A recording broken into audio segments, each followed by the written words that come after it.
예, 오늘 집회의 시작은 요한복음 17장 3절을 읽고 기도하고 시작하겠습니다. 요한복음 17장 3절입니다. 요한복음 17장 3절.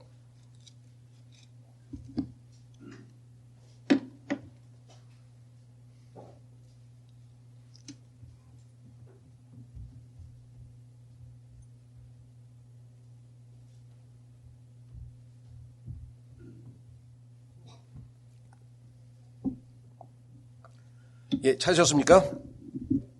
예, 찾으신 줄 알고 제가 받들어 읽겠습니다. 요한복음 17장 3절 말씀. 영생은 이것이니 곧 그들이 유일하신 참 하나님인 아버지와 아버지께서 보내신 자 예수 그리스도를 아는 것이니이다. 아멘. 기도하겠습니다. 하나님 아버지 고맙고 감사합니다. 아버지 하나님께서 참으로 오랜만에 허락하신 이 복된 자리를 마련해 주셔서 감사합니다.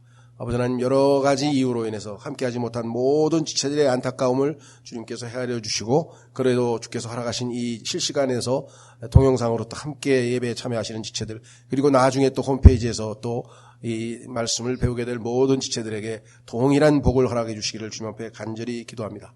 심히 부족할 분을 고백드립니다.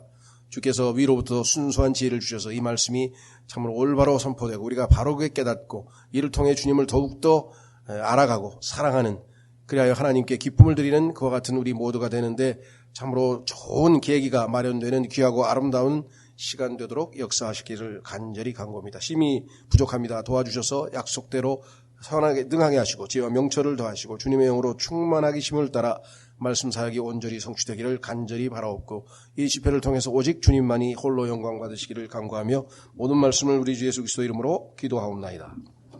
아멘.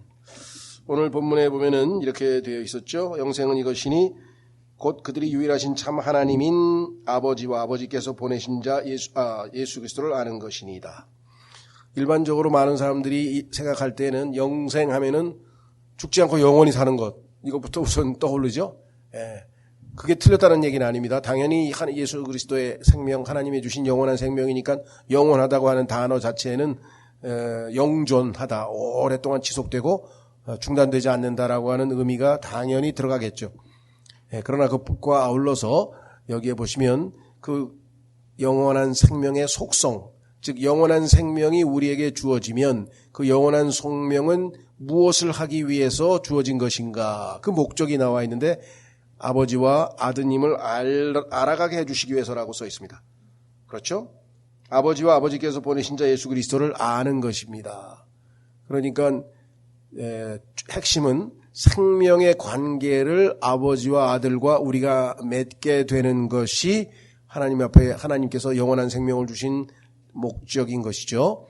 죽어서 지옥의 영원한 형벌에 처하지 아니하고 하늘나라에 가게 되고 영원히 행복하게 산다. 죽지 않고 영원히, 그런 영원히도 맞습니다. 그러나 그것만 있는 건 아니라는 거죠. 여기 나와 있는 것처럼 그 생명은 하나님이 누구이신지를 알 수 있는 생명이에요.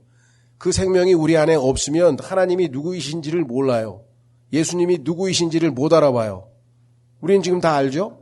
그래서 하나님께 감사도 하고 경배도 하고 찬송도 하고 하나님께 그죠? 사랑을 고백하기도 하고 기도도 하고 하나님과의 계속 관계 속에서 하루하루를 힘들든 괴롭든 즐겁든 행복하든 하나님과의 관계 속에서 살아가는데, 그 우주 만물의 통치자이시고 우리를 창조하시고 만물의 주관자이시고 영원토록 영광을 받으실 그 하나님이 계신지 안 계신지도 모르고, 그래서 성경에 보면은 하나님도 없고 소망도 없는 자, 예수님을 모르는 사람을 성경에서 정의 내릴 때는 하나님도 없고 소망도 없는 자면 우리는 하나님도 있고 소망도 있는 자가 되는 거죠. 특별한 특권을 참 받은 사람들입니다. 그렇죠? 그런데 많은 사람들이 이 귀중한 생명을 통해서 하나님을 알아가고 예수님을 알아가야 되는데, 알아가려면 그분이 무슨 생각을 하고 계신지, 무슨 말씀을 하는지, 무슨 일을 하셨는지를 알아야 되는데 그것을 계시해 준 책이 성경이에요.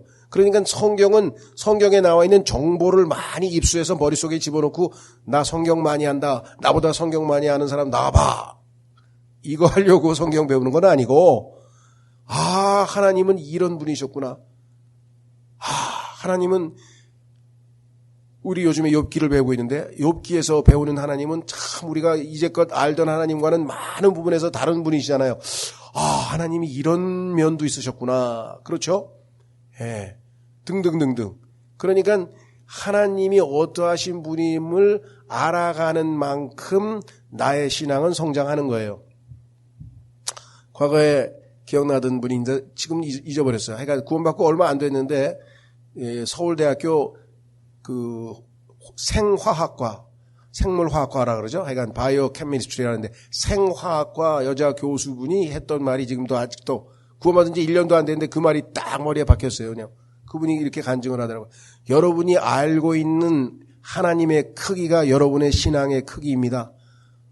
그럼 하나님에 대해서 여러분 얼마나 얘기합니까?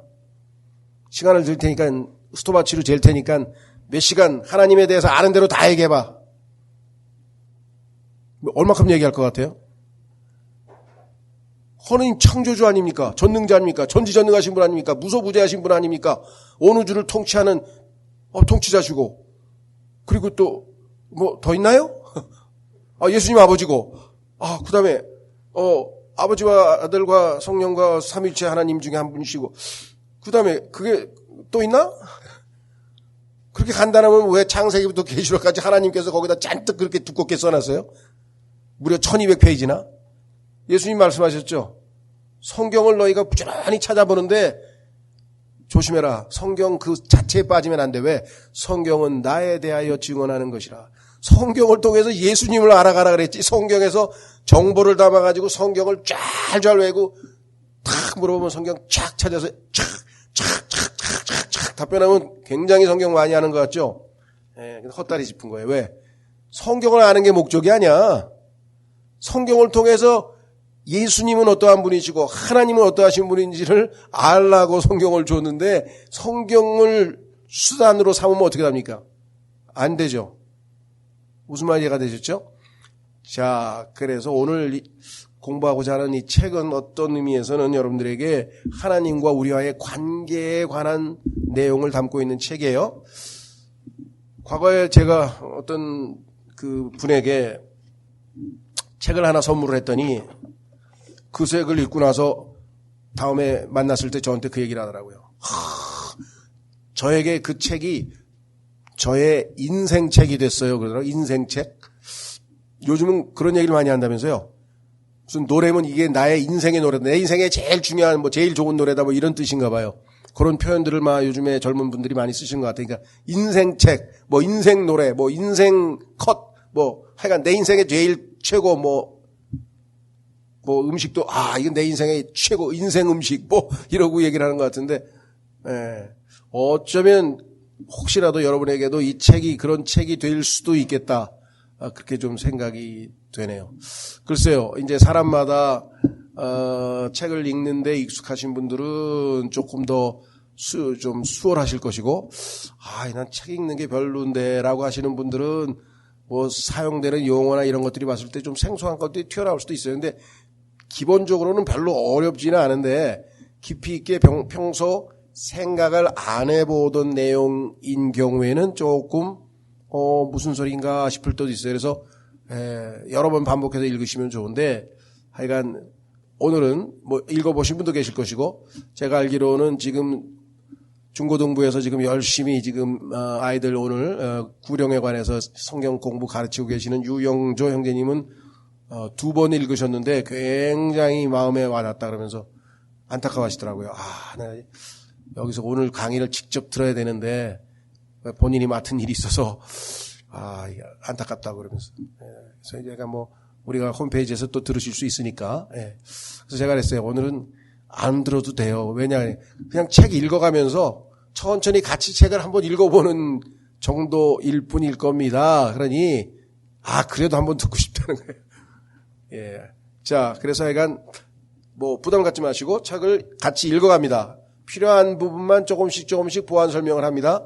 필요하신 분들은 거기다가 메모를 하셔도 좋고 그냥 줄만 치셔도 좋고 아니면 그냥 오늘은 그냥 편안하게 좀 듣고 나중에 기회 있을 때 한 번 더 들으면서 하셔도 되고 원하시는 방식대로 하시면 좋겠습니다. 자, 넘어가시면 책 제목은 종교에 죽고 예수와 살다. 오늘 이제 우리나라 출판사에서 이제 이 지은 이름이고요. 원래 책 제목은 그것은 아니고 종교와 관련 지어서 뭐가 잘못됐냐, 종교가 뭐가 잘못된 거냐, 무슨 문제냐, 책 제목은 그건데 이 믿음에 관하여 여러분에게 아무도 가르쳐 주지 않은 9가지를 여러분에게 가르쳐 드리겠다. 이렇게 아주 담대하게 얘기를 했네요.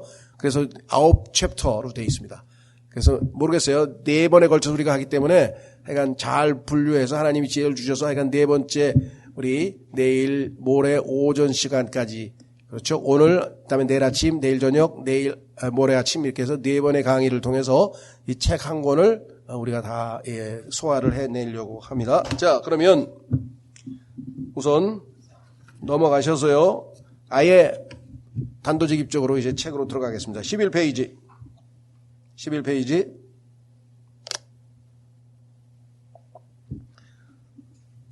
글씨도 크고 그림도 있고 그래서 아주 마음에 들었어요. 그렇죠? 빽빽하면 읽기도 어려운데. 자, 들어가면 서문에 해당하겠죠. 이 책을 왜 쓰게 됐는지 하여간 그런 동기를 알려주기 때문에 우리가 꼭 알아두고 가야 될 내용인데요. 종교 게임을 끝내고 사랑을 시작하다. 이것이 성경, 이 사람의 책 전체를 요약하는 거예요. 종교 게임, 노름이죠. 종교 노름 그만하고 진정한 하나님의 사랑과 더불어 살아간다. 이것이 신앙생활이다.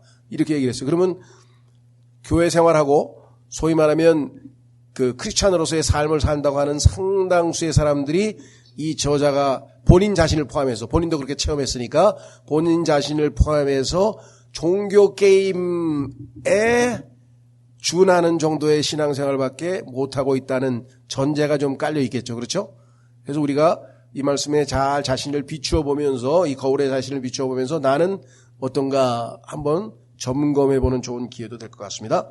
자, 쭉 읽어 나갑니다.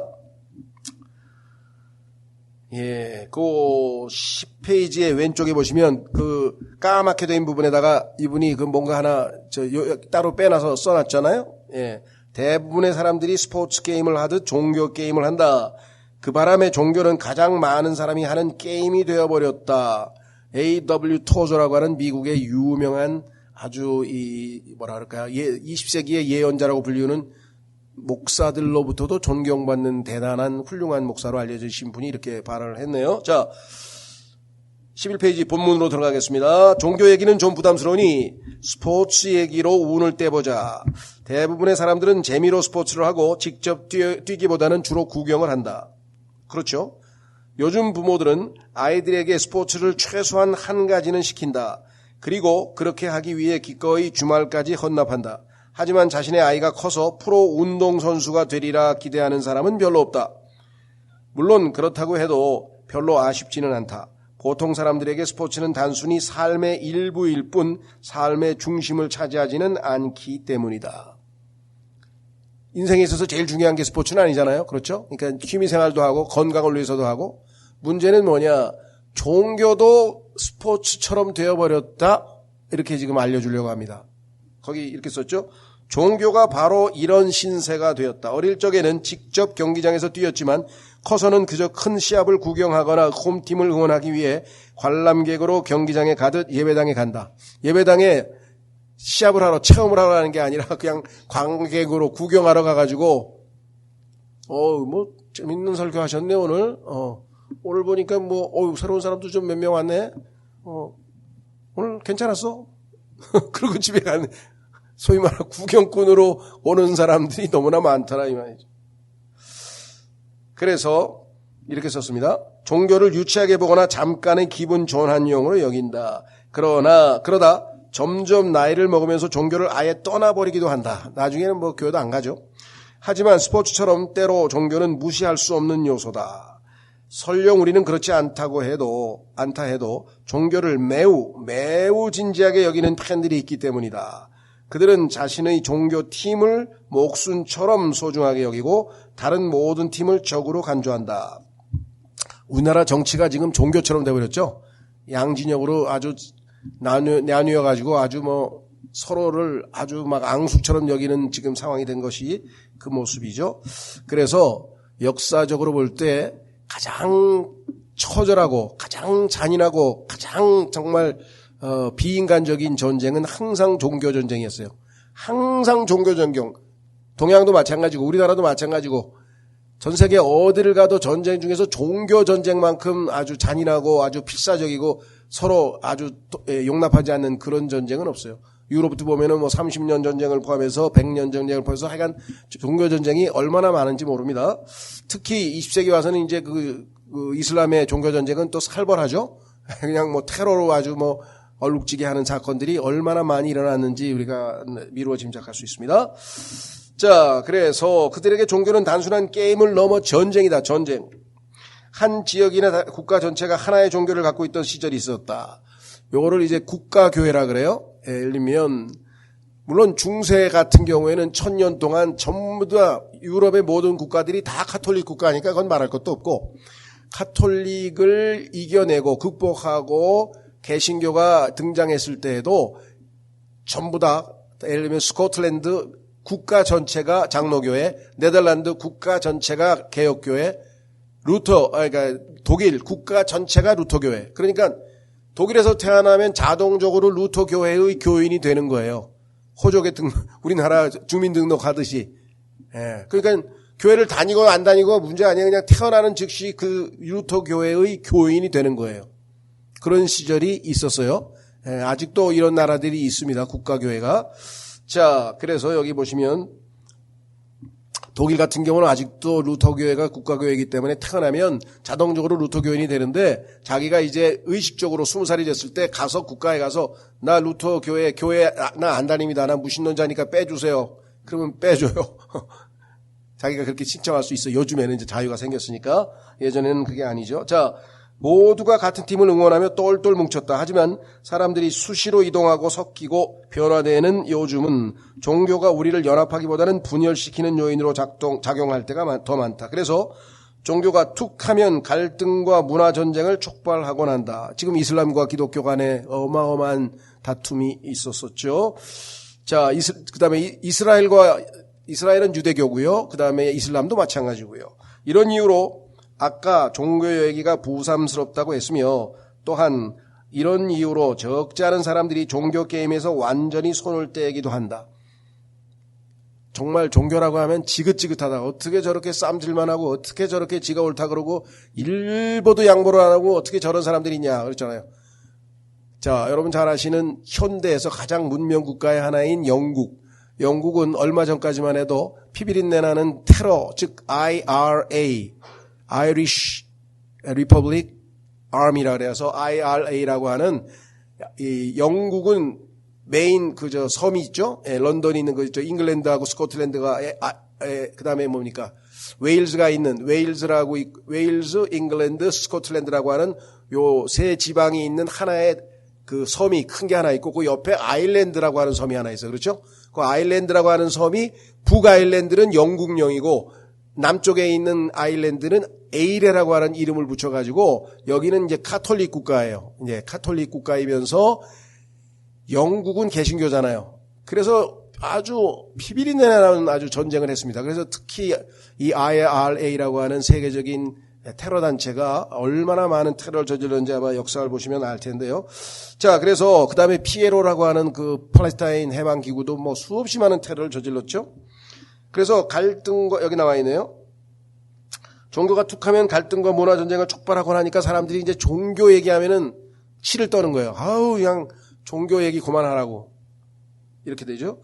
이런 이유로 아까 종교 얘기가 부담스럽다고 했으며 또 이런 이유로 적지 않은 사람들이 종교 게임에서 완전히 손을 떼기도 한다. 그래서 사람들이 무교다 나는 종교 없다라고 하는 사람들이 전 세계적으로 점차적으로 증가 일로에 있는 겁니다. 종교 얘기만 꺼내려면 스톱 관심 없어.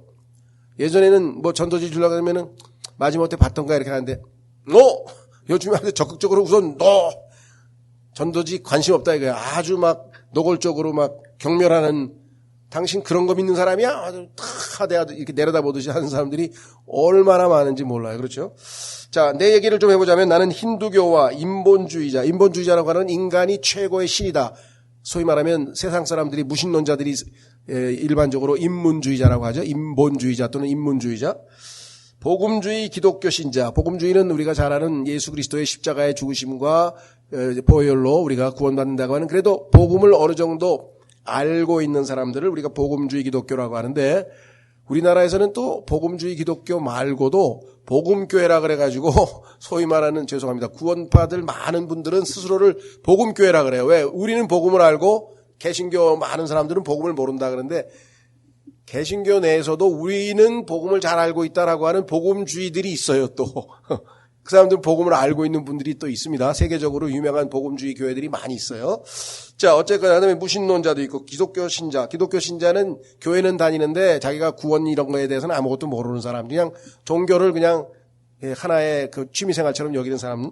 그다음에 카톨릭 교도와 컵스팬은 시카고 컵스라고 해서 미국의 야구팀인데 그 메이저리그 야구팀인데, 거의 종교 수준으로 미국 사람들은 자기가 좋아하는 팀을 섬깁니다.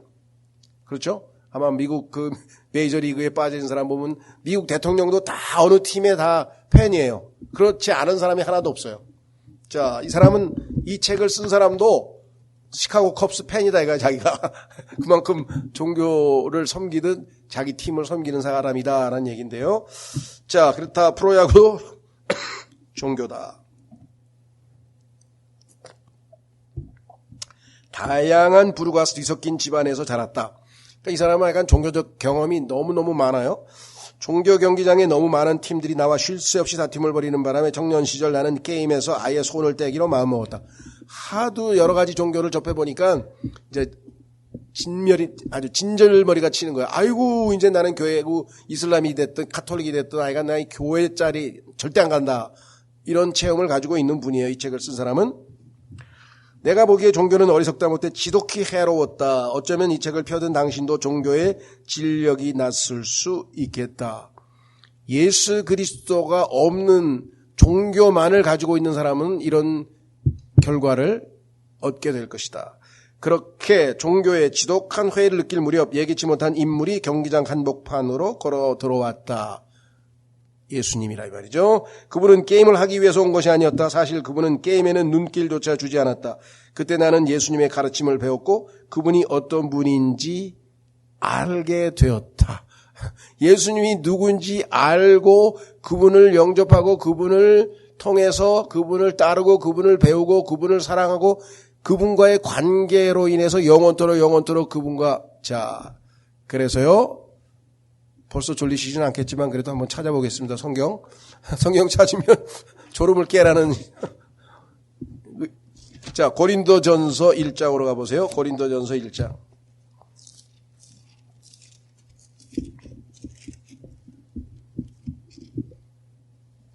(9절)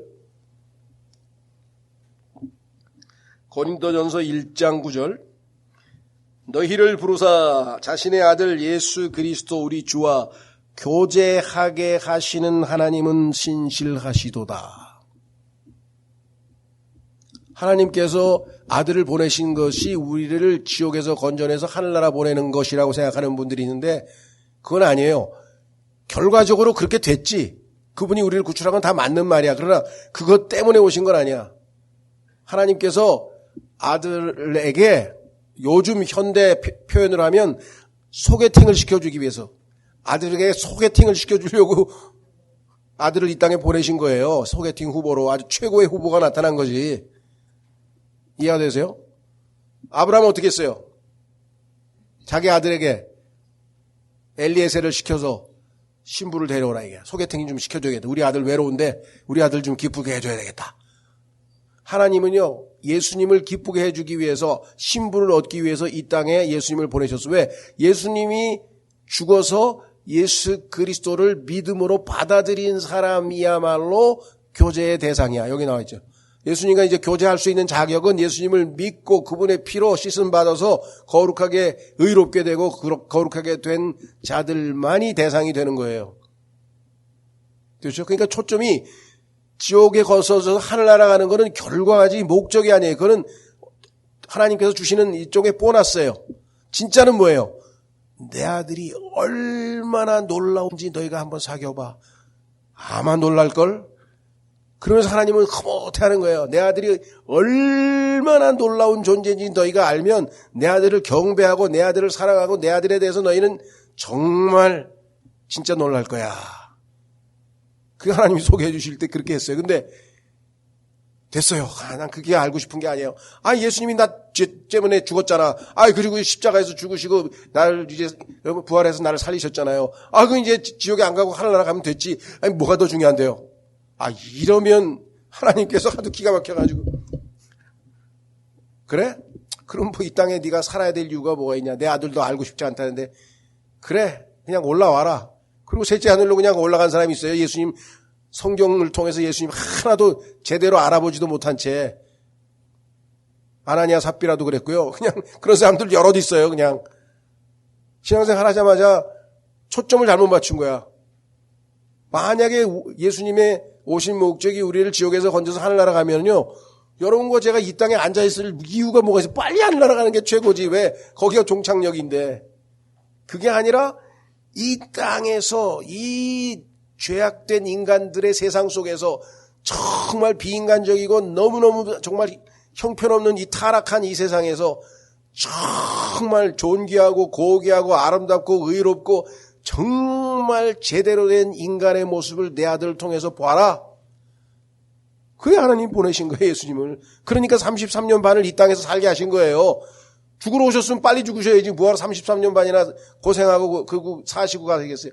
33년 반을 통해서 하나님은 내 아들이 누구이신지를 사복음서에 기록된 대로 놀랍게 아름다운 모습을 제시하신 거잖아요. 그분을 알아가고 그분을 배워가기 위해서 영생까지 우리에게 주셨다고 아까 요한복음 17장에서 봤잖아요. 그런데 거기에는 관심이 없고 맨날 딴 데 관심이 있으면 어떡하냐. 그렇죠. 자, 그래서 그거를 지적하기 위해서 쓴 책이에요. 이게 종교가 아니고 예수 그리스도가 하나님께서 우리에게 주신 선물이고 그분을 우리가 지금 얼마만큼 알고 있느냐. 그분을 알아가기 위해서 영생까지 주셨는데 그 얘기입니다. 자, 다시 돌아오세요.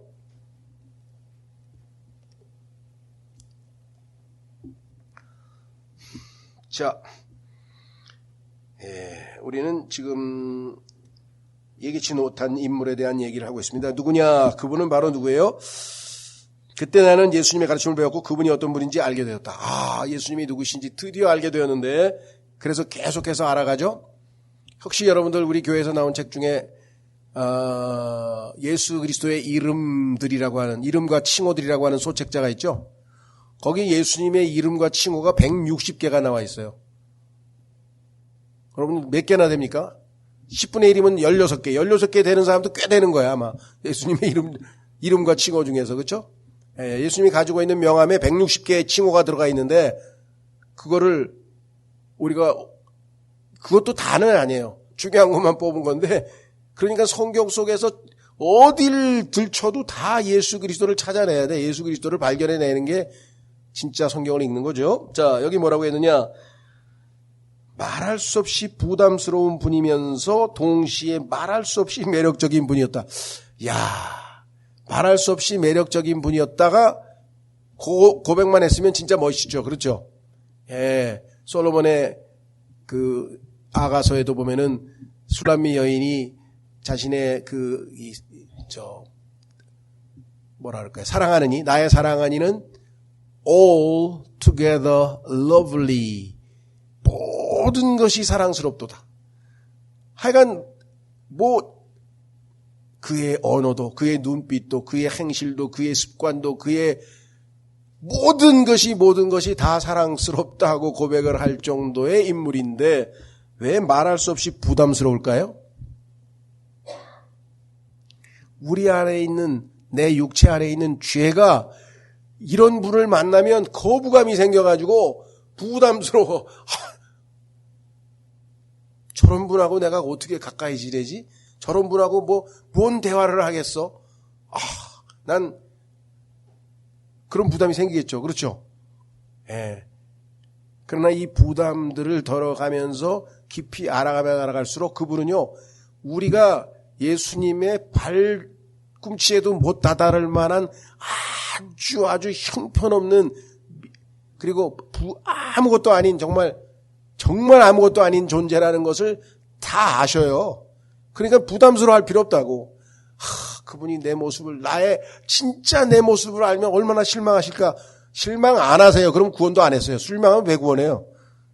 그러니까 여러분이 나는 사실은 정말 인간 쓰레기인데, 나 정말 형편없는 사람인데, 난 정말 그럴수록 흐뭇해하셔요. 왜? 욥도 그랬잖아요. 하나님 앞에서 내가 나를 정말 싫어합니다.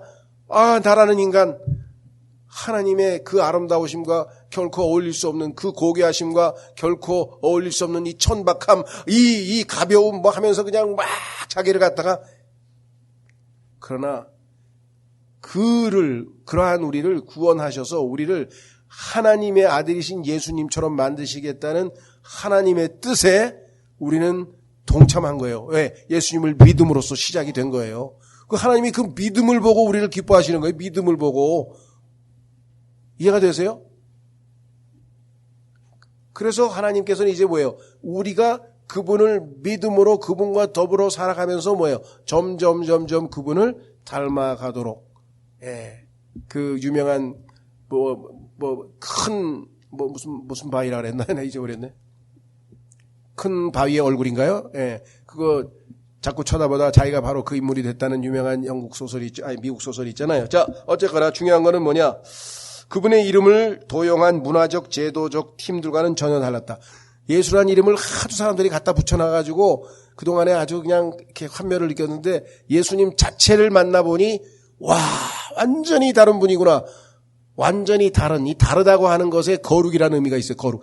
이 세상의 그 어떤 것과도 다르기 때문에 오직 거룩하신 분이에요. 자, 이 책에 내가 종교 게임을 그만두고 예수 그리스도를 따르기 시작한 뒤에 배운 9가지 놀라운 사실을 정리했다. 자, 시작해보자. 자, 그래서 이제 좀 속도를 내겠습니다. 전체가 무슨 이유로, 무슨 동기로, 왜, 무슨 목적으로 이 책을 썼는지를 일단 밝혔잖아요. 그죠? 그 다음에 이제 디테일하게 우리가 본론으로 들어가는데, 1장서부터 보겠습니다. 자, 1장의 제목은 뭐냐? 모든 사람이 종교적이다. 무신론자도 있는데요. 무신론자 정말 보기 드뭅니다. 진짜 무신론자 거의 없어요. 왜? 극한 상황에 처하면요, 자기도 모르게 나와요. 무신론자라고 떵떵거리다가 갑자기 무슨 재앙이 닥치거나 그러잖아요. 그럼 그 사람 입에서 뭐가 나옵니까? 오 마이 갓! 왜 하나님은 그때 가서 찾아 갑자기 무신론자가? 그랬더니 그건 정말 그냥 학교에서 그냥 살다 보니까 다른 사람들도 다 오 마이 갓 해서 나 진짜 하나님 안 믿어요. 안 믿긴 왜 안 믿어? 사람이 자기 마음속에 있는 게 바깥으로 나오는 거예요. 하나님을 알지만 뭐예요? 모르는 척하고 꾹꾹 저 무의식에다가 처박아 놨다고 로마서 1장에 써 있잖아요. 그래서 하나님 앞에 핑계대지 못하다. 너 내 아들을 왜 안 믿었어? 하나님이 계신 줄을 몰라서 그랬습니다. 알았으면 믿었을 겁니다. 그 핑계는 안 통한다고 성경에 써 있어요. 너는 다 알고 있었어. 모른 척 했을 뿐이야.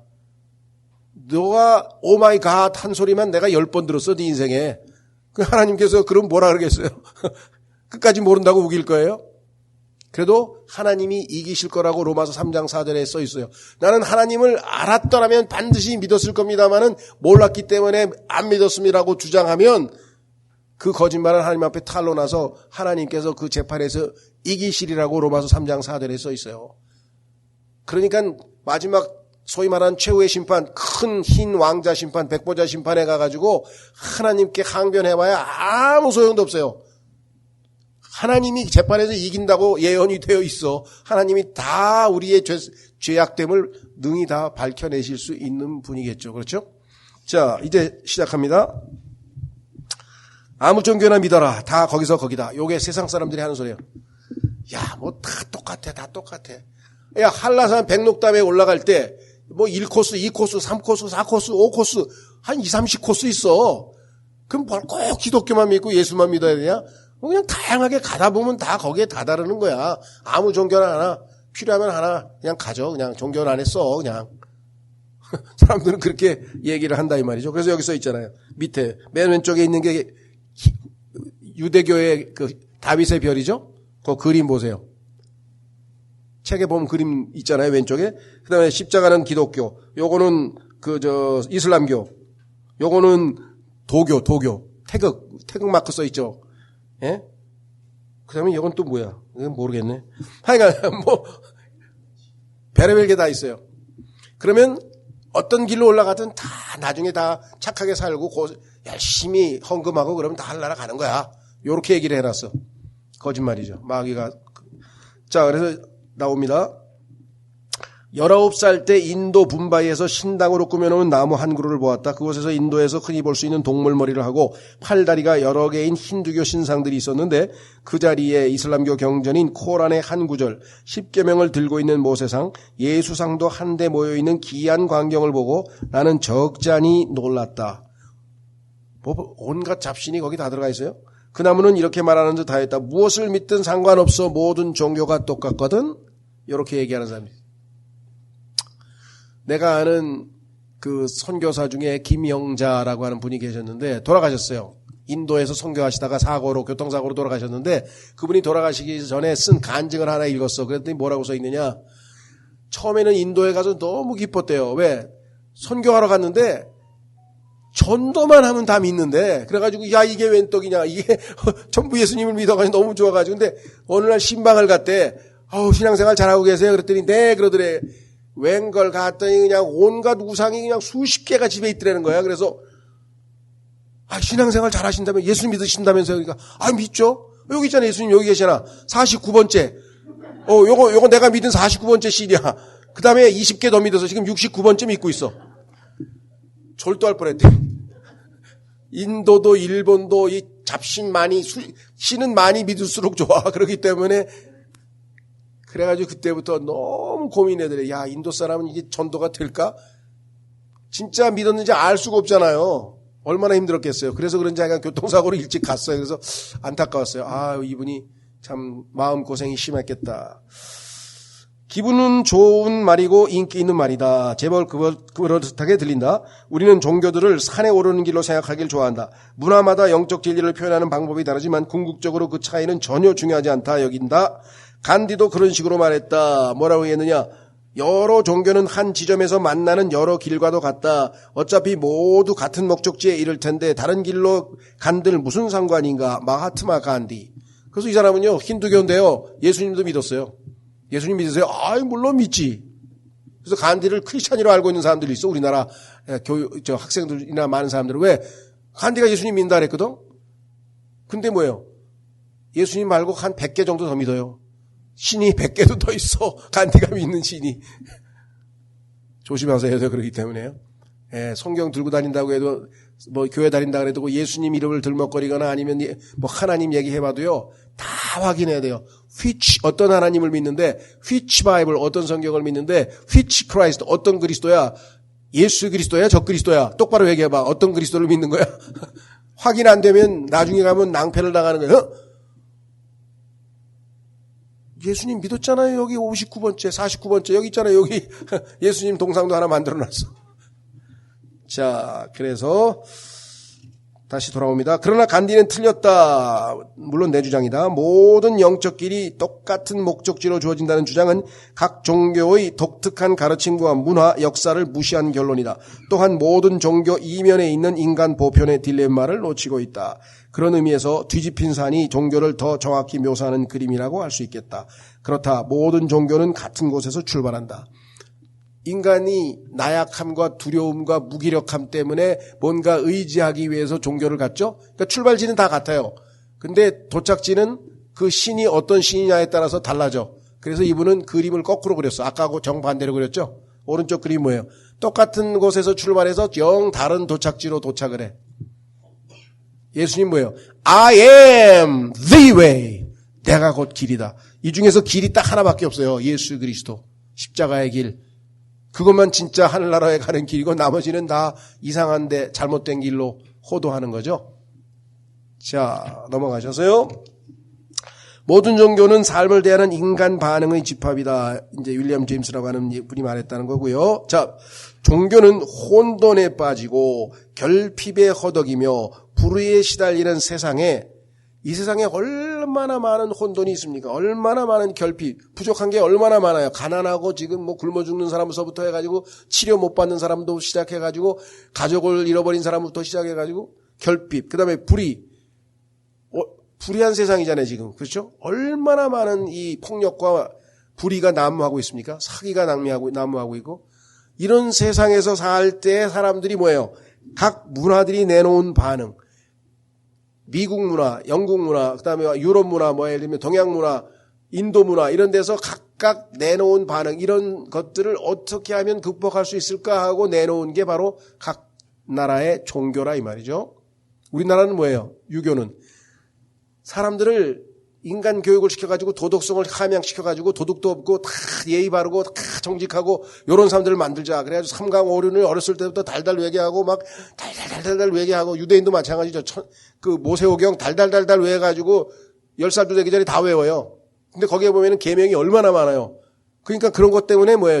제동이 걸려서 죄를 잘 못 짓죠. 효과는 없는 건 아니에요. 그렇죠? 그렇다고 해서 그게 진짜 해결책이냐? 그건 또 아니지. 자, 그래서 여기 나와 있네요. 우리는 이런 두려움을 극복하기 위해 세상을 최대한 통제하려고 하는데 바로 종교는 이 부분에서 도움을 준다. 즉 종교는 우리가 세상을 실제로 통제한다는 느낌을 준다. 자, 내가 믿는 신이 나에게 닥쳐오는 불행과 모든 저주를 막아줄 거야. 그러면 내가 어떻게 해야 될까? 그런데 그 신이 자신의 그 신접한 그 소위 말하면 종교 지도자에게 부적을 만들어주고 그거를 집에다 붙이라 그랬대. 그래, 그럼 내가 부적을 붙이면 우리 집에 전염병도 안 오고 재앙도 안 오고 사업도 안 망하고 잘 될 거야.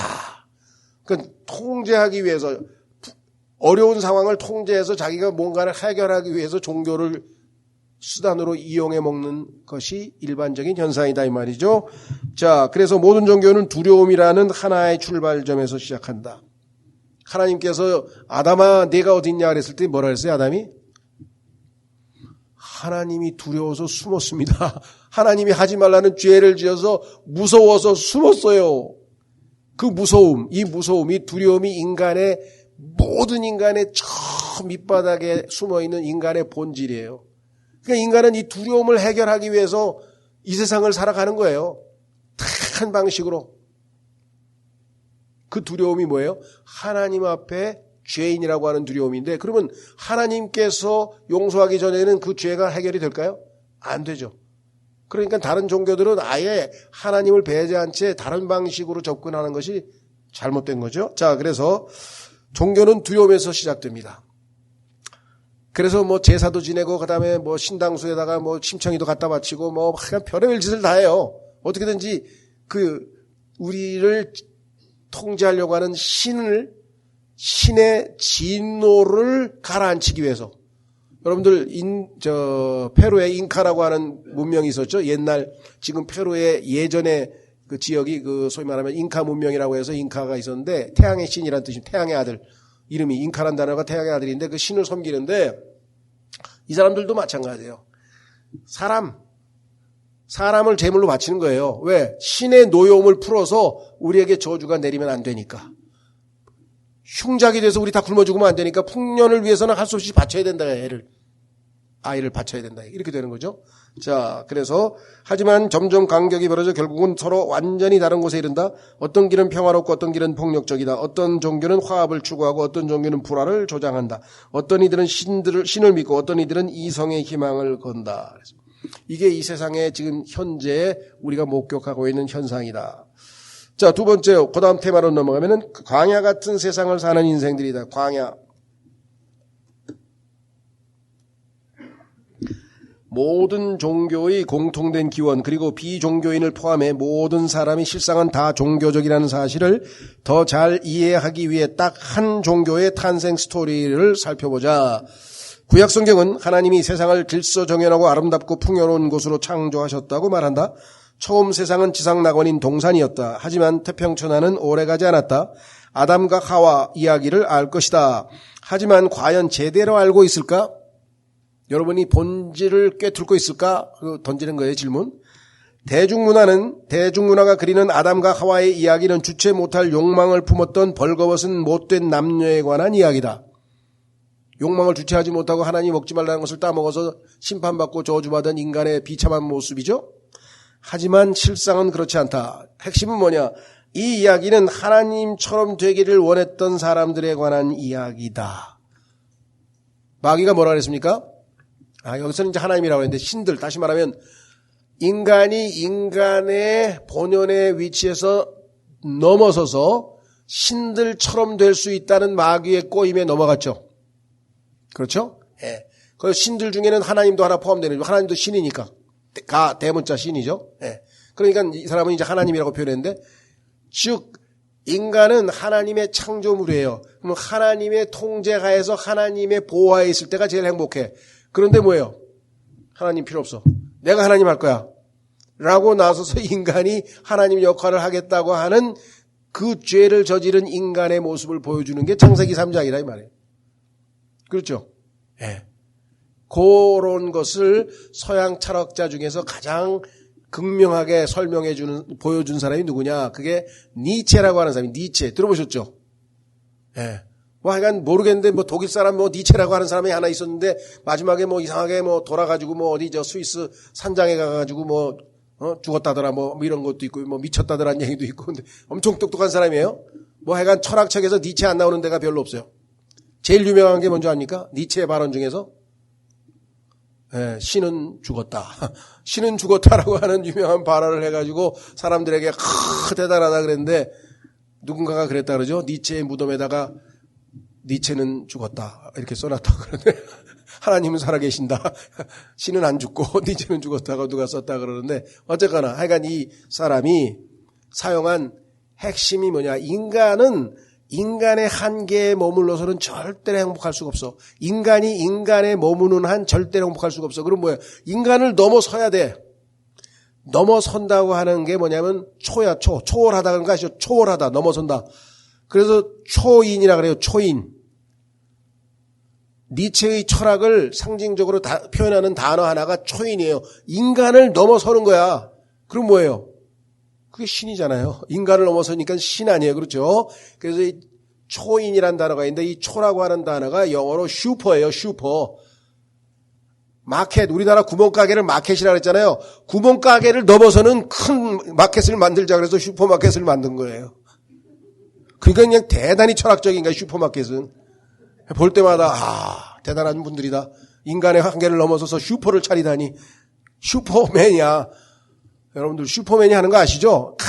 그냥 온갖 문제를 다 해결하고 막 인간의 모든 문제를 해결하는 그런 슈퍼맨, 문제 해결자. 그렇죠?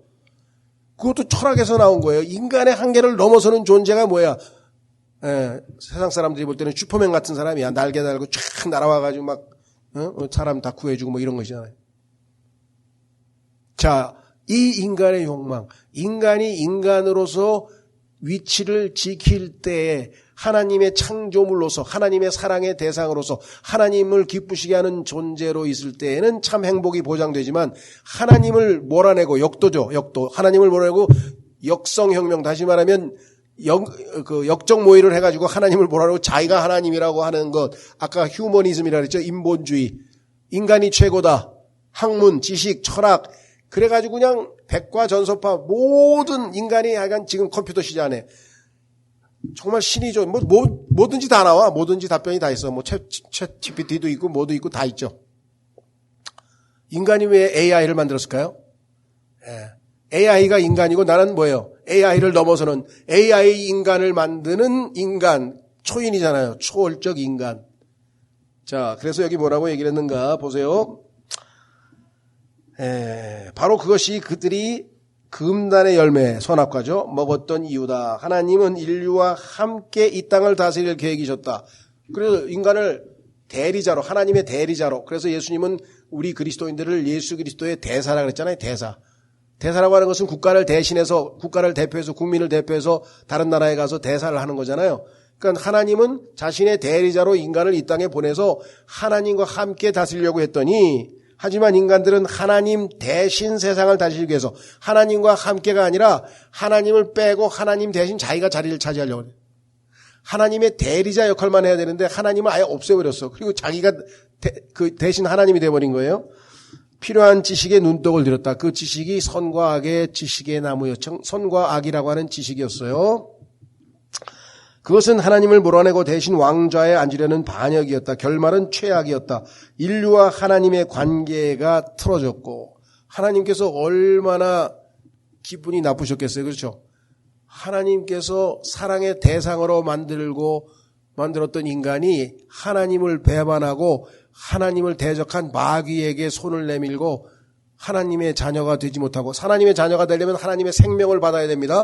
하나님의 생명은 생명나무라고 하는 것으로 상징되어 있었어요. 그러면 생명나무를 따먹었더라면 하나님의 자녀가 될 수 있었는데 생명나무가 아니라 선악과를 따먹고 마귀의 자녀가 됐죠. 그래서 요한복음에서 너희는 마귀의 자식이라고 예수님께서 유대인들에게 말씀하신 거 기억나시죠? 마귀의 자식이 되어버렸어요. 자기 자식이 되라고 하나님이 기회를 주셨더니 필요 없다 그러면서 하나님 대신 마귀를 아비로 모셔드렸으니 하나님의 마음이 어쩌겠어요? 여보세요? 여러분이 자식을 열심히 키워놨는데 아버지는 뭐 부장밖에 안 되고 돈도 못 벌고 내가 아는 내 친구 아버지는 회장님의 그냥 콘차 타고 다니고 나 아버지 필요 없어. 나 그 사람 우리 아버지 할 거야. 그러면 어떻게 되겠어요? 내가 하도 쉽게 단순화시켜서 죄송하지만 그거하고 똑같은 일이 벌어진 게 하나님께서 기가 막힌 거예요. 얼마나 진노하셨겠어요? 얼마나 화가 났겠어요? 뭐라고?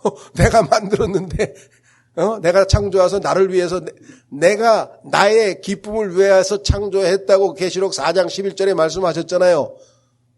그렇죠? 하나님이 자기가 기쁨을 얻기 위해서 만들어놨는데 나 싫어. 나 내 친구 아버지 기쁘게 해드릴 거야. 나 가버렸어. 그런데도 하나님은 사랑이시라. 그를 사랑하기를 중지하지 아니하시고 그자를 다시 하나님 품으로 돌아올 수 있도록 영원한 형벌에 영원한 고통에 영원한 불행을 맞이할 그자에게 자신의 아들을 내어주셔서 죄값을 치르고 다시 아버지께로 화해시키다. 아버지께 돌아오잖아요. 예수님께서 뭐예요? 화해 헌물이시잖아요. 화해 헌물. 하나님과 죄인을 화해시키시는 화해 헌물이고 하나님이 진노하셨는데 그 진노를 아들에게 다 쏟아 부어서 그 진노 때문에 예수님 죽으셨죠?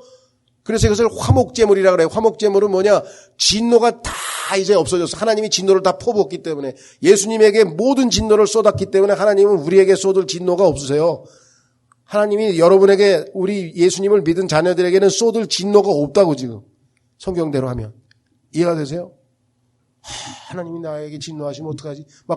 그럼 마귀가 속삭이는 거예요. 자, 다시 돌아오셔서 자, 그래서 어떻게 인류는 동산에서 광야로 쫓겨났잖아요, 이제. 하나님께서 그 그룹을 세워가지고 들어오지 못하게, 하나님에게 접근을 못하게 했죠. 흑심을 품고 있는 자를 어떻게 하나님 앞에 들어오라고 하겠어요. 그렇죠? 고대 세계에서 동산은 질서와 미와 풍요의 상징이었다. 동산은 안전한 곳이었다. 반면 광야는 혼돈과 추악함, 빈곤의 땅으로 두려움의 공간이었다. 이 이야기는 이런 이미지를 사용하여 한 가지 단순한 주장을 펼친다. 그것은 이 세상이 광야이며 그래서 우리 모두가 두려움에 빠져 있다라고 하는 것이다. 그래서 이제 광야에서 사는 죄인들의 모습을 이스라엘 백성들이 광야에서 펼치는 모습으로 하나님께서는 보여주셨죠. 25페이지 넘어가시면 아담과 하와의 이야기를 어떻게 보든 세상이 위험한 곳이라는 점에는 이견이 없을 것이다. 세상이 얼마나 위험한 곳인지는 최근에 우리나라에서 벌어진 그냥 막 협박, 죽인다, 살린다, 이거 남의 나라 얘기인 줄 알았더니 완전히 우리나라 얘기가 되어버렸어요, 요즘에. 우리 모두는 두려움을 덜기 위해 주변 사람들과 환경을 통제하려고 애를 쓴다.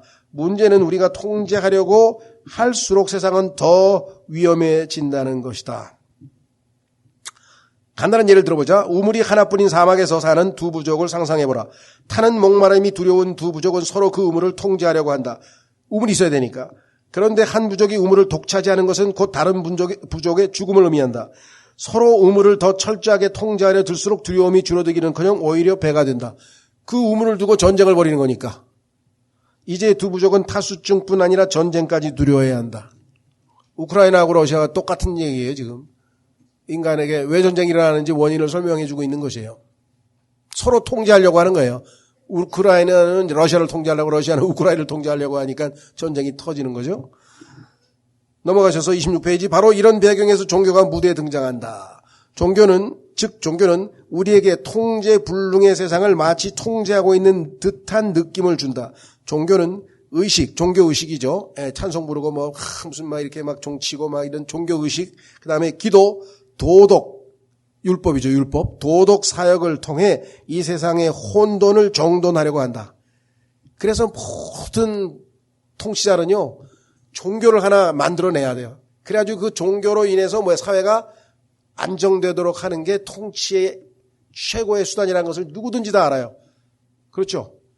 그래서 종교가 필요하기 때문에 항상 종교를 이용해서 정치가들이 자기의 뜻을 펼치죠. 종교는 대개 신을 통제하여 이 우주를 우리의 뜻대로 움직일 방법을 제공한다. 생물학 수업에서 배웠던 것처럼 놀란 짐승은 싸우든지 도망치든지 둘 중 하나로 반응한다. 그렇죠? 예, 필사적으로 이제 그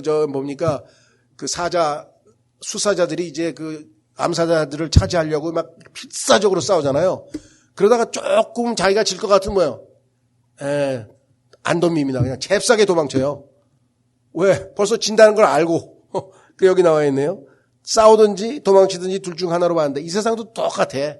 이제 좀 있으면 보세요. 지금 러시아하고 우크라이나하고 지금 싸우는데요. 조금 있으면 뭐예요? 한쪽이 우리 그만 싸우고 그냥 평화조약 체결하면 안 되겠냐고. 왜 나온다 이 말이죠. 위험을 피해 도망치든가 위협거리로 제압하든가 된다. 싸움과 도망은 둘 다 두려움으로 인해 상황을 통제하려는 시도다. 어떻게든지 두려움을 없애보려고 싸우든 아니면 도망가든. 아담은 도망쳤죠. 종교도 마찬가지다. 어떤 종교적 길로 가느냐에 따라 도망침으로써 세상의 위험을 통제하려고 할 수도 있고 싸워서 세상을 자신 혹은 자신의 신이 원하는 곳으로 바꾸려고 할 수도 있다. 윈스턴 처칠이라고 하는 영국의 유명한 노벨상 수상자요. 세계적인 아주 정치가죠. 전쟁은 인간의 일반적인 직업이다. 전쟁은 인간이 늘 하는 거다 이 말이에요. 늘 하는 거. 그렇죠. 우리 지금 대한민국 학교 현장이 지금 전쟁터예요. 가족이 전쟁터예요. 교회도 전쟁터예요. 전쟁터 아닌데 어디 있어요 지금. 우리나라 국회도 전쟁터고. 그렇죠. 전부 다 지금 전쟁터예요. 예. 자, 그래서 여기 나와 있네요. 종교도 마찬가지다. 어떤 종교적 길로 가느냐에 따라 도망침으로써 세상의 위험을 통제할 수도 있고 바꿀 수도 있다는 얘기죠. 자, 그래서 윈스턴 처칠이 뭐냐면 전쟁 그리고 정원 가꾸기. 전쟁도 늘 하는 것이고 정원 가꾸기도 늘 하는 것이. 독일 속담이 있어요. 독일 속담. 무슨 소리냐? 비가 오면 우리 게르만 민족은 체육관에서 전쟁을 합니다. 비를 안 맞기 위해서. 얼마나 전쟁이 일상화되어 있으면은 비가 오면 바깥에서 전쟁하기 싫어서 체육관 안에 들어와서 실내에서 전쟁을 한다고 하니 그게 전쟁이 일상화되어 있다고 하는 것. 여러분들 게르만 민족이 섬겼던 유럽에서 최고의 신 이름이 뭐예요? 네. 그 이름도 잊어버렸네. 신 이름은 제가 잊어버렸는데 전쟁의 신이에요. 전쟁의 신을 섬기는 거예요. 왜? 전쟁이 이겨야 돼. 전쟁에서 지면 끝이야. 그렇죠? 예. 자, 이름을 잊어버렸네. 그 신. 내가 안 섬기니까 잊어버려도 되겠죠? 전쟁의 신, 독일, 사전, 인터넷 찾아보면 나올 거예요. 자, 그래서 확인을 해보니까 인류 역사 6,000년 동안, 지난 6,000년 동안 전쟁이 14,500년이 일어났어요. 14,500년 동안, 14,500번. 누가 그걸 다 씌웠는지 잘 모르겠는데 하여간 14,500번의 전쟁이 있었는데 36억 명이 죽었어요. 전쟁 때문에. 그러면 인류 역사 6,000년 동안 전쟁이 안 일어난 해가 뭐냐? 230년밖에 없어요. 5,970년 동안, 5,770년 동안 전쟁이 항상 있었어. 전쟁이 한 번도 안 일어나는 해가 없어. 2차 세계대전 1945년 8.15 해방 때 2차 세계대전 끝나고 나서 지금까지 단 하루도 전쟁이 안 일어난 날이 없어. 매일 전쟁이 일어나. 전 세계 어디에서든지. 그러니까 윈스턴 처칠이 얘기한 게 맞죠. 인간이 늘상 하는 일이야. 그냥 매일 하는 일이 전쟁이야. 확인해 보겠습니다. 야고보서 4장. 슬슬 졸리시죠? 야고보서 4장. 하나님이 참 은혜로우신 것 같아요. 왜? 돌리실만 하면 성경 구절이 탁 생각이 나네. 야고보서 4장. 뭐 전쟁 무슨 평론가 뭔가 뭐 하면서 막 뭐 우크라이나 전쟁이 일어났는데 뭐가 하면서 막 전문가들이 나와서 별의별 얘기를 다 해요. 우크라이나하고 러시아하고 왜 전쟁이 일어났냐고 뭐 하여간 별 얘기를 다 해요. 그래서 내가 참 돈 주고 공부해가지고 겨우 저거밖에 못 배웠나. 자, 성경은 답이 쪄 있잖아요. 저 보세요. 야고보서 4장 1절. 너희 가운데서 전쟁과 싸움이 어디로부터 나느냐? 너희 지체 속에서 싸우는 너희의 정욕들로부터 나지 아니하냐? 푸틴이요. 대러시아 제국, 대소련 그 거대 제국이 쪼그라들어가지고 지금 러시아가 막 이류 국가로 막 쪼그라드니까 뭐예요? 힘을 키워가지고 석유를 팔아가지고 돈 좀 버니까 내가 대러시아 제국을 회복하겠다. 그 욕심 때문에 전쟁이 난 거예요. 이란도 뭐예요? 샤라고 하는 사람이 석유 좀 팔아가지고 돈 좀 생기니까 대페르시아 제국을 세우자. 이라크 그 누구예요? 누구 죽은 사람? 네, 후세인도 뭐예요? 대바빌론 제국을 세웁시다. 다 그 사람 욕심 때문에 전쟁 터진 거예요. 성경에 써 있잖아요. 그걸 뭐 복잡하게 어렵게 생각을 해. 자, 다시 돌아오셔서. 가면서 지루한가 재밌는가 잘 모르겠네 나도. 나 혼자 지금 이 안경을 쓰니까 여러분이 희미하게 보여. 왜냐면 잘 희미하게 보여. 그러니까 지금 또렷하게 재밌게 듣고 있는지 졸고 있는지도 잘 모르겠네. 예, 하여간 제가 할 일은 해야죠 그래도. 자, 9시까지 참으세요. 9시에 마치겠습니다. 어쨌거나 지금 여기에 보니까 뭐라고 돼 있는가. 우리 어디까지 왔나요? 27페이지. 예. 문제는 우물을 통제하기 위해 싸우는 두 부족처럼 통제를 추구하면 세상은 더 위험한 것으로 변할 뿐이라는 것이다. 그렇죠? 야, 가만있어 봐. 우리는 항구가 없어. 그러면 어떡하지? 아, 대한민국은 삼면이 바다래. 아유, 이 항구 먹어야 되겠다. 러시아가 그렇게 생각해서 쳐들어오려니까 일본이 야, 우리는 섬밖에 없어. 이 대륙에서 좀 뭔가 말을 달리고 몽골처럼 기백 있게 좀 살아야 되겠는데 야, 러시아를 치러 가자. 그래야 전쟁터가 대한민국이 된 거예요. 러일 전쟁 다 여기서 터진 거예요. 고래 싸움에 새우정 터진 것뿐이에요. 우리가 지금. 예? 자, 다시 돌아오십니다.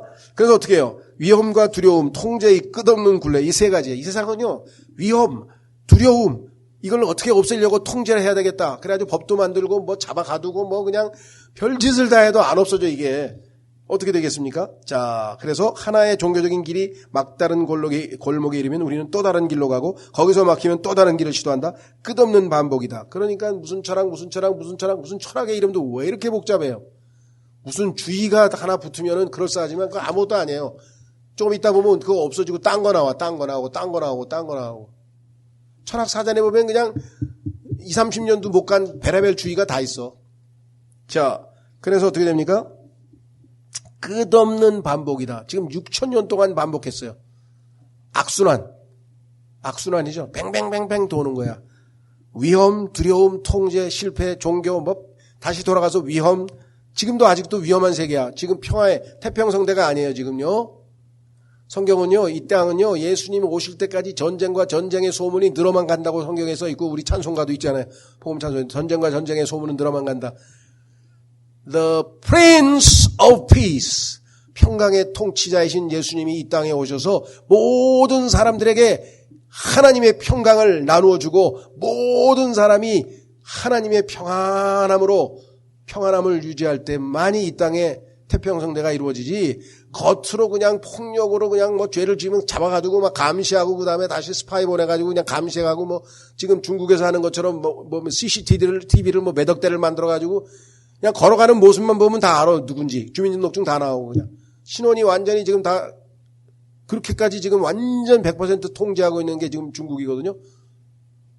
그래서 CCTV가 너무 많아가지고 사람의 신원이 밝혀지고 전부 사기쳐가지고 하도 사기를 많이 쳐가지고 CCTV를 줄여야 된다고 또 정부에서 지금 그 얘기하고 있다. 그래서 이건 뭔 또 소리야. 올라갔다 내려갔다. 자, 내려오세요. 보시면 뭐라고 되어 있는가. 끝없는 반복이에요. 인류 역사 6,000년 동안 다람쥐 쳇바퀴 돌듯이 전쟁했다가 평화회담했다가 전쟁했다 평화회담했다 전쟁했다 배반했다 전쟁했다 밤낮 이걸 하고 있는 거예요 지금. 그렇죠? 자, 하지만 그렇다고 광야를 탈출한 것은 아니다. 탈출도 못하고 광야에서 뱅뱅뱅뱅뱅뱅 돌고 있어요, 지금. 자, 넘어가셔서 무엇이든 신이 될 수 있다. 무엇이든 신이 될 수 있다. 요즘은 종교가 불필요하다는 인식이 널리 퍼져 있다. 종교 필요 없다 그러죠, 사람들이 다. 왜? 과학이 있는데 뭔 종교가 필요하냐. 과학이 신이에요, 과학. 그렇죠? 사이언스 하면 그냥 사람, 과학자가 말씀하십니다. 그러면 다 그렇죠? 과학. 자, 이 때문에 종교의 영향력이 감소하고 있다. 하지만 사람들이 모르는 사실 하나는 현실을 가만히 살펴보면 세상이 오히려 더 종교적으로 변해간다는 것이다. 과학 만능 세상에 사람들은 오히려 더 종교적이 된다. 왜? 물론 종교적인 사람을 이상하거나 심지어는 극단주의자로 보는 것이 많다. 그렇다 보니 종교란 얘기 안 하고요. 나는 영성을 추구할 뿐 종교적이지는 않다라는 말이 심심치 않게 들린다. 나는 그냥 정신을 조금 맑게 하기 위해서 마인드 컨트롤을 하는 거야. 나는 좀 힐링하고 싶어서 저 템플스테이 가가지고 그냥 이렇게 주문 좀 외고 부적도 좀 외고 뭐 곰만이 분매음하고 이러니까 막 정신이 맑아지더라고. 그건 종교 아니야. 종교 아니야. 하면서 종교를 없다고 말을 하면서 이런 식으로 하고 있죠. 자, 그래서요. 자신이 심오한 삶을 살고 있을 뿐 광신도는 아니라는 뜻이리라. 왜? 사람들이 종교하면 싫어하니까. 하지만 아무리 그렇게 부인해도 모든 사람은 종교적이다. 왜일까? 모든 사람이 똑같이 위험한 세상에서 살며 두려움에 떨고 있기 때문이다. 가장 큰 두려움은 뭘까요? 죽음이죠. 죽음. 확인해 보겠습니다. 아직 줄 때는 안 된 것 같았지만 그래도 한번 찾아봐요. 야고보서 아니고 히브리서.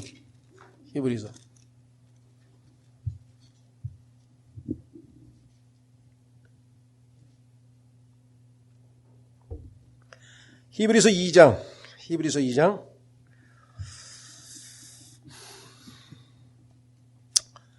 14절 히브리서 2장 14절 그런즉 자녀들은 살과 피에 참여한 자들이므로 우리는 다 하나님의 자녀들이고 살과 피가 있죠. 예. 그래서 예수님도 뭐예요? 예수님도 살과 피를 지닌 인간의 모습으로 오실 수밖에 없었다. 그분도 마찬가지로 같은 것의 일부, 살과 피의 일부를 취하셨으니 육신의 몸으로 오셨죠. 이것은 그분께서 예수님이 죽음을 통해 십자가에서 죽으셨죠.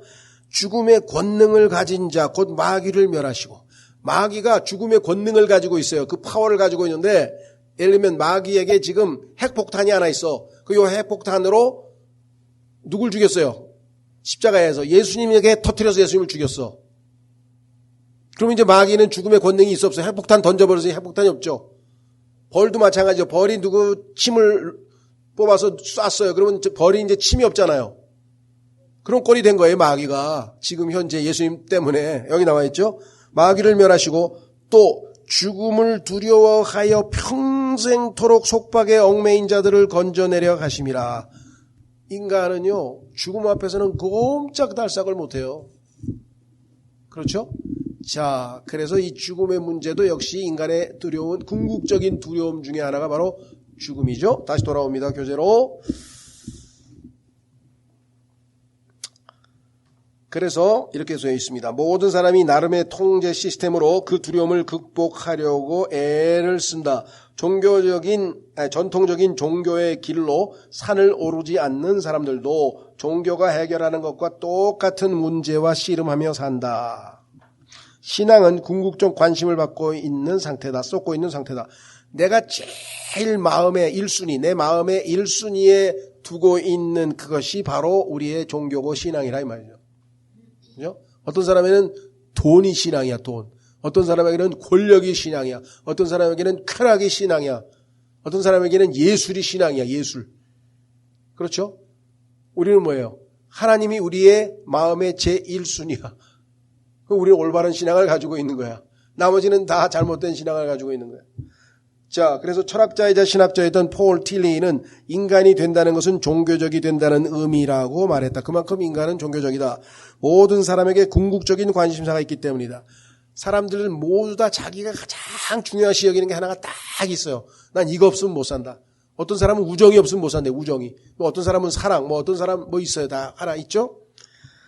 어떤 이에게는 궁극적인 관심사는 하나님이고 어떤 이에게는 명예다, 부나 권세, 섹스, 관계, 조국, 명분에 궁극적인 관심을 두고 살아가는 이들도 있다. 이것 없으면 살 수 없다. 제가 1981년도에 어디인가 스페인의 바르셀로나에서 유학 중이었어요. 스페인 바르셀로나에서 유학 중이었는데 수업 시간에 수업을 듣다가 그냥 깜짝 뭔가 이렇게 탁 그래서 안 잊어먹고 들은 이야기가 하나 있어. 수업 시간 선생님이 하신 말씀이. 근데 그 사람이 누구냐면 스페인에서 굉장히 유명한 여자 소설가였어요. 뭐 우리나라의 여자 소설가 누가 유명하나? 하여간 제일 가는 여자 소설가 중에 하나인데 그 사람이 이제 강의를 하러 온 거야. 그래가지고 강연이 딱 끝나니까 사람들이 질문을 하잖아요. 질문에 어떤 사람이 작가님은 왜 소설을 쓰십니까? 왜 글을 쓰십니까? 그랬더니 뭐라는 줄 아세요? 죽지 않기 위해서 씁니다. 이거 안 쓰면 난 살 의미가 없어요. 그냥 살아있기 위해서 씁니다. 그래서 저 사람에게는 그냥 머릿속에 마음속에 글 쓰는 것밖에 없는 거예요. 그렇죠? 유명한 테니스 선수 이름도 잊어버렸어요. 저도 점점 멀리 잊어버리는데 테니스 선수도 똑같아요. 당신에게 인생이 뭡니까? 테니스입니다. 테니스. 내 인생은 테니스. 당신의 인생이 뭐가? 내 인생은 돈입니다. 돈. 우리는 뭐예요? My life is Jesus Christ. 내 인생은 예수 그리스도입니다. 왜? 예수님이 나의 생명이라고 성경에 써 있으니까. 골로새서 3장 4절. 그죠? 자, 그래서 궁극적 관심을 다 가지고 있어요. 그래서 그것이 그들에게 의미와 목적 그리고 이 두려운 세상을 통제하는 느낌을 제공한다. 성경에 보니까요. 그런 표현이 나오죠. 빌립보서 3장 19절에 찾지 않겠습니다. 그들의 신은 배라 해서 바울이 얘기할 때 어떤 사람이 있는데 그들의 신은 배야 배. 먹는 거, 식욕 이게 그들에게 유일한 인생의 낚시야. 그런 사람도 있죠. 우리나라에도 보면요. 먹는 게 유일하게 낚시야. 그냥 먹방을 차려가지고 그냥 무지하게 막 물론 돈도 번다 그러는데 그거를 사정없이 먹어야 되는데 저걸 어떻게 다 먹어? 저는 그때 위대하잖아요. 위가 크잖아요. 위대한 위를 만드실 수 있는 하나님은 위대하도다 하고 제가 찬양을 불렀다니까. 어떻게 그렇게 늘어나는 위를 만드셨을까? 그 수없이 많은 수십 그릇의 라면이 들어갔는데 어떻게 그런 위를 만드셨습니까? 너무 감동스럽더라고요. 나는 왜? 그 사람 중요한 게 아니라 저 위가 안 터지고 라면을 수십 그릇을 집어넣었잖아. 거기다가 신기하네요. 신기해. 넘어가셔서 자 30페이지 오늘은 피곤하고 그러니까 여기까지 하고 마치겠습니다. 내일 아침서부터는 아주 타이트하게 해서 이제 그 3번에 걸쳐서 마칠 거니까요. 예. 자, tilly에 따르면 종교적인 사람이나 비종교적인 사람이나 상관없이 모두가 뒤집어진 산을 오르고 있다. 문제는 과연 어떤 길이 우리 모두가 그토록 탈출하려고 애쓰는 위험과 두려움, 통제의 굴레를 실제로 깨뜨리냐는 것이다. 여러분, nim롯 아시죠? nim롯. 바벨론 제국을 세운 nim롯. nim롯이 당시의 최대 스타였는데요. 왜 스타였을까요? 제국의 왕, 최고 통치자가 됐어요. 황제가 됐어요. 다시 예를 들면. 왜? 성경에 보니까 nim롯은 뭐예요? 마이티, 힘이 강한 거. 그 다음에 뭐예요? 사냥꾼이에요. 아주 능숙한 사냥꾼이에요. 그 사냥꾼이 왜 중요해요? 당시에 살던 그 지역에는 야생 짐승이 나와서 언제든지 사람을 물어가요. 그러니까 유능한 사냥꾼이 호랑이도 잡고 그냥 그 살쾡이도 잡고 그러니까 인간을 잡아먹으러 오는 모든 그 짐승을 사냥 잘하는 사람이 최고야. 이해가 되세요? 성경을 읽으면 그렇게 나와요. 사냥꾼이에요, nim롯은. 그래서 결국은 이 사람이 뭐예요? 도시를 만들어서 짐승이 아예 들어오지 못하게 담을 쌓고 벽을 쌓고 바벨론 제국을 만들었잖아요. 그러니까 인기 최고지. 짐승으로부터 보호해주니까. 야생 짐승에게 언제 잡혀먹을지 모르는 게 인간인데 당시에. 그렇죠. 자, 그래서 여기 보시면은요. 어떤 길이냐. 예수님은 그 유명한 말을 했죠. I am the way. 인격이신 살아계신 예수님이 곧 길이야. 그 길을 받아들여서 그 길로 가는 인생만이 뭐예요? 제대로 된 인생이에요. 우리 시대, 라떼죠, 라떼 시대에 유명한 누구예요? 최희준의 인생은 나그네 길. 예? 인생은 나그네 길? 뭐예요? 또 돌아다니는 거는 아니에요. I am the way. 내가 길이야. 날 따라와야 돼. Follow me. 성경에서 우리는 하나님을 따르는 자라고 에베소서 5장 1절에 써 있어요. 그 길이신 예수님을 따라가면 어디로 가요? 영원히 복된 길로 가는 것이고, 그 길이란 단어는요, 길일 뿐만 아니라 영어로 way라고 하는 단어는 방식이란 뜻이에요. 방식. The way of life, 생활 방식. The way of thinking, 사고 방식. 생활 방식, 사고 방식, 가치관, 이게 다 뭐예요? 이 세상에서 가장 중요한 거잖아요. 그래서 그런 거 가르쳐 주려고 학교 보내고 하잖아요. 그럼 예수님은 뭐예요? I am the way. 내가 곧 길이야. 내가 곧 삶의 방식이야. 내가 곧 사고 방식이야. 그래서 우리는 뭐예요? 오직 예수라 그러잖아요. 찬송을 오직 예수. 예수님뿐. 오직 예수. 왜 오직 예수예요? 모든 문제의 초점은 예수님이야. 그 성경 뭐예요? 이 두꺼운 책이 예수님께서 너 이거 열심히 찾아보는구나. 정신 차려라. 이 책은 나에 대하여 증언하는 것이라. 창세기부터 계시록까지 공부하면서 나를 발견하지 못하면 성경 헛공부한 거야. 여기 나와 있는 정보는 머릿속에 집어넣어야 아무 소용도 없어. 이 정보를 통해서 나를 알고 나를 사랑하고 나하고 더 친해지고 나에 대해서 더 배우고, 그게 진정한 신앙생활인데, 마지막에 이제 우리 보면 그 결론이 뭐예요? 하나님은 사랑이시라. 그렇죠? 그래서 기독교는 사랑의 종교라고 하는 거예요. 그 길로 가는 것이 우리가 가는 제대로 된 길이다. 그렇습니다. 다음 시간에는 내일 9시에 모여서 조금 빠른 속도로, 제가 오늘 이렇게 될 줄 알았어요. 원래 내 3챕터를 하려고 그랬거든. 근데 제가 이렇게 주저리 뭐 하는 통에 틀림없이 1챕터에서 끝날 것이다. 완전히 예언가네, 예언가.